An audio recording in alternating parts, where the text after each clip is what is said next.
You guys ready for part 2? Let's go. So for part 1, we bought the stuff from Mr. DIY and I reviewed 2 of the products. For part 2, I thought I'll go for a bit of a theme here. And the theme here is Apple products. And let's get started. Next we have this. It is a Type-C to Lightning cable, and if you're an iPhone 12 owner, this might seem really familiar to you because this is what they ship with the new iPhones nowadays. Okay, looking at the packaging now, it says it supports 18 watt charging, it is 1 meter in length, and it supports every iPhone from the iPhone 8 all the way till the iPhone XS Max. And looking at the cable itself, it looks really similar to Apple's own cable.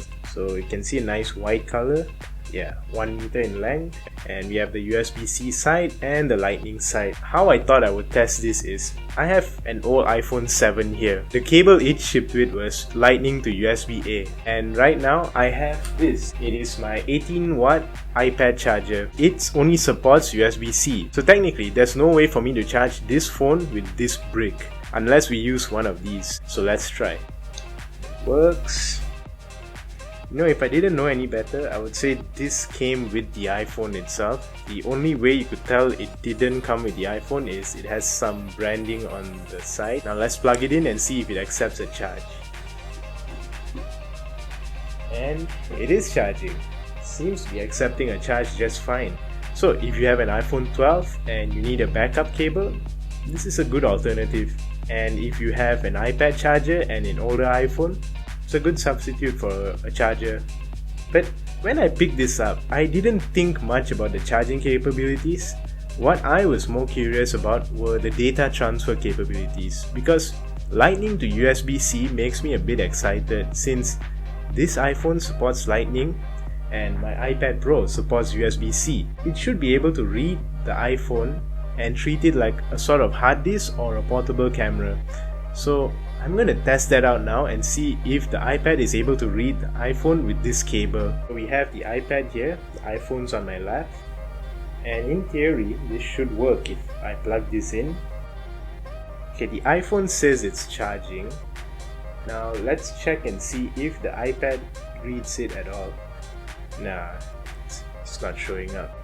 In an emergency, if you have an iPad Pro or any USB-C powered device, you should be able to charge it using this cable if you have an iPhone, but otherwise you won't be able to read the iPhone. Bit of a bummer, but it's alright because these cables, if you were to buy them from Apple, cost 99 ringgit. So compared to that, this is a steal, and it works just fine from my experience. And something else I really like about some of these aftermarket cables is they have this reinforced area here, and this is important because when you bend the cable like a lot of us are going to do, this is what stops the cable from unraveling and being able to see the insides. So quick tip, if you're looking for any cable, always look for something like this reinforcing it. This will save your cable in the long run. So you see, I don't think these are breaking anytime soon. So yeah, consider picking one of these up. Really useful if you have an iPhone and a USB-C power charging brick or an iPad Pro. Okay, so next we have this. It is a phone case for the iPhone 7 and the iPhone 8 since they share the same body type. And from the case cover, we can see that it is an ingenious case that is high quality and lengthened working time, whatever that means.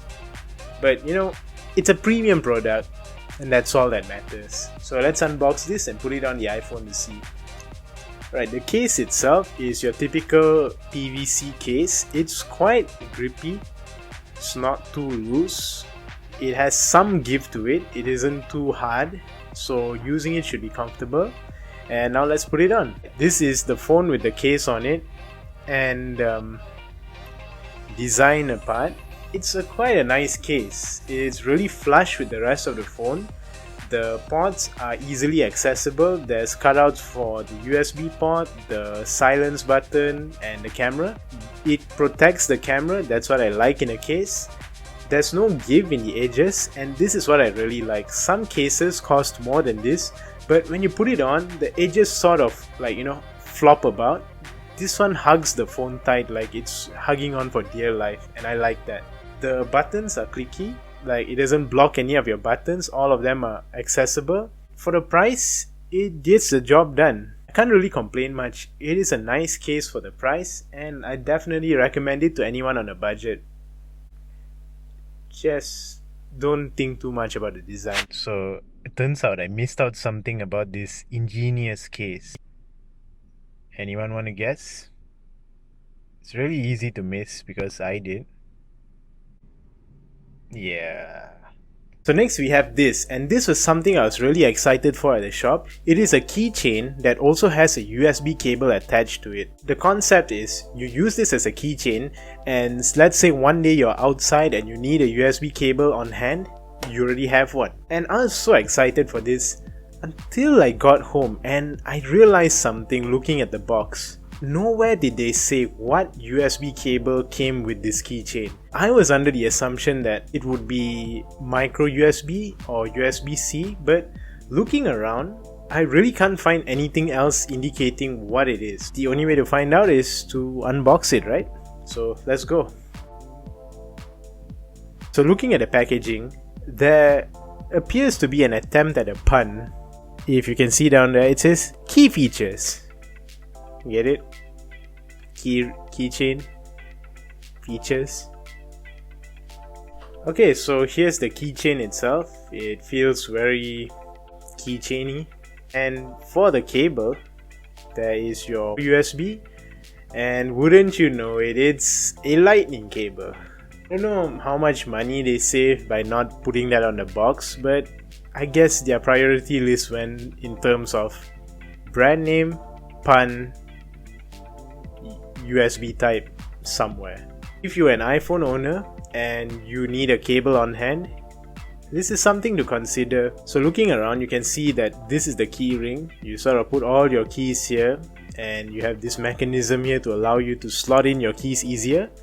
And if you ever need to access your cables, you can just sort of pry open this buckle and you have a cable at hand. I assume you plug it in, you transfer your data, you charge, and when you're done with it, you sort of slide it back in and then you just buckle it back up. Out of sight, out of mind, right? Other than that, there's not much else to it. Let's see if it works. So here we have my desktop and we're going to test out the key ring if it works with the iPhone. I'm just going to hook it up first and then we'll launch iTunes and see if we can get a connection going. Also, I just realized if you're really short on time, you don't even have to take out the cable from the keychain. You can just sort of do it like this. Leave it in and plug it in wherever you need to. Handy. So here we plug this into the USB port, and as you can see, the phone is connected because it's receiving a charge and the desktop seems to recognize it. Now we're gonna launch iTunes and see if we can get a connection. Okay, it's already asking us if we want to allow the desktop to access the phone. So already a good sign. That means there's a connection going on between the phone and the computer. I was kind of worried because knowing Apple, sometimes they restrict how much of functionality these cheap lightning cables have. This is a really good sign. That means it will be able to transfer files. So let's see.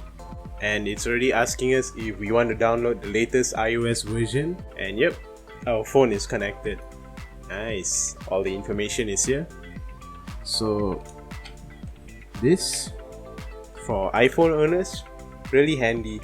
Our next product is this. It is an OTG adapter. OTG stands for on the go, and what an OTG adapter is it allows you to plug in devices such as your pen drives, mice or keyboards to your phone. How it works is, one end plugs into your phone through this adapter and the other output is a USB output. And these come in a variety of adapters such as micro USB, USB-C. I'm not too sure about Lightning, but for the Android side at least, there's micro USB and USB-C. And unfortunately, I have accidentally bought the micro USB variant. Most phones phased out micro USB back in 2016, and the last phones that shipped with micro USB were way back in 2015. But then again, most people don't have a phone from before 2015. Meet my HTC One M8. This phone was from 2014 and it uses micro USB.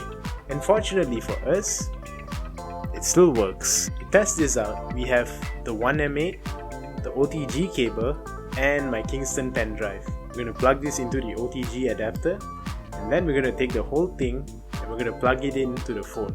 And if everything goes well, the phone should be able to read this pen drive like how a PC would read it. If you look at that icon on the top right, that means the phone recognizes the pen drive, it's reading it. So if we scroll down and we check, yeah, it says Kingston USB drive, and if you click explore, we can see all the files in the pen drive.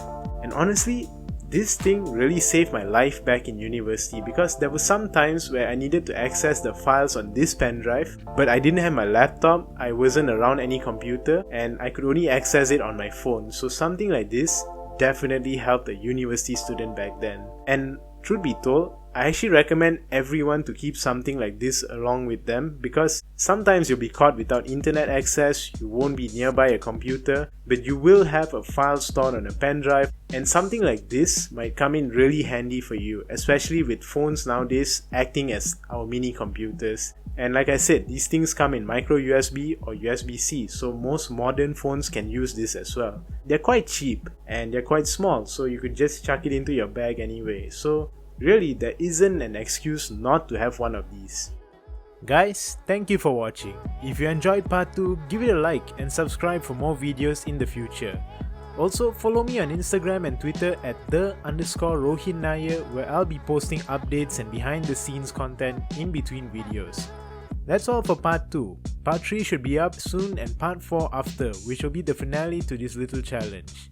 I'll see you guys in the next video. Take care.